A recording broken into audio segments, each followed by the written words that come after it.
about our endogenous cannabinoids, an explanation from the Instituut for Neuropathic Pain in the Netherlands.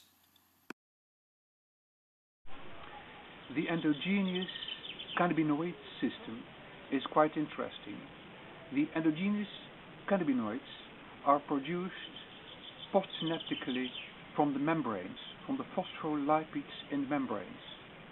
Due to an increased calcium level in the cell, these phospholipids are split from the membrane and they become neurotransmitters.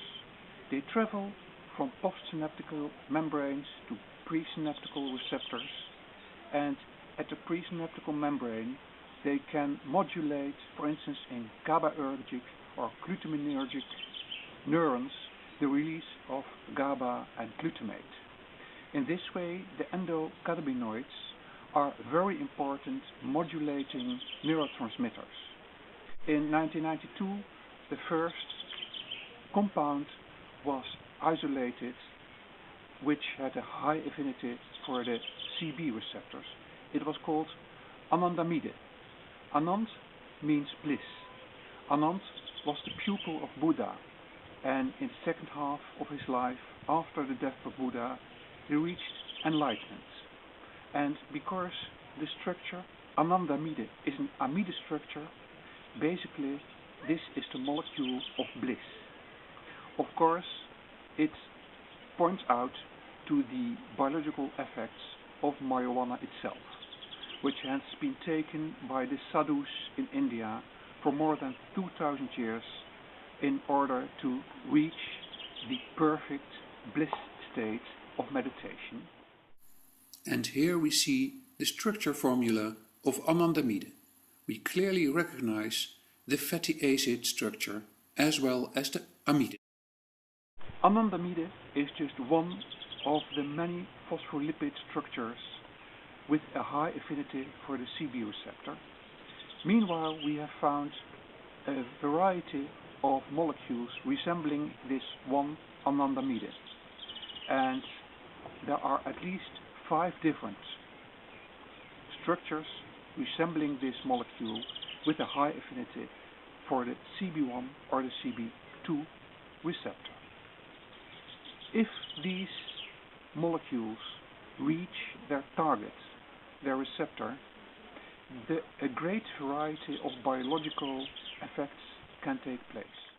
For instance, if the receptor is triggered by an endogenous ligand or an exogenous ligand, in the central nervous system we see symptoms of euphoria, increased sensory perception, increased hearing, for instance, less psychomotor activity, disruption of memory, analgesia, anti-emetic properties, anti-anxiety and anti-stress properties, relaxing the entire system, stimulation of the appetite, and protection of the neurons.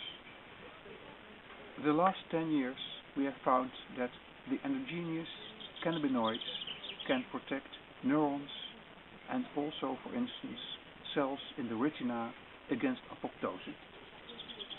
Furthermore, in the cardiovascular system there is tachycardia and vasodilatation. In the respiratory system we see bronchodilation and suppression of cough, and in the gastrointestinal system we see inhibition of the intestinal transit time. In the locomotor system, the stimulation of the CB receptors are leading to hypermotility, reduced movement, and antispastic properties. This is one of the reasons why exogenous cannabinoids, like in marijuana, are administered to patients suffering from extreme spasms in, for instance, multiple sclerosis. In the ocular system, stimulation of the CB1 receptor gives decrease in the intraocular pressure, and that's one of the reasons why these compounds can be used in glaucoma. So, stimulating a cannabinoid receptor leads to a great variety of biological responses, and it's dependent on the tissue where the CB1 or the CB2 receptor is expressed, what exactly the biological readout will be. Endogenous cannabinoids are abundant in the entire bodily system, from the central nervous system up to all the immune cells. And I'm quite sure in future we will find more CB receptors as well as more endogenous ligands.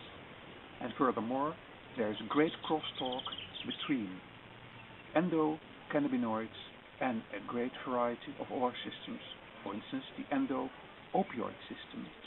And this is quite important for the properties related to analgesia. Brought to you by the Instituut for Neuropathic Pain in the Netherlands.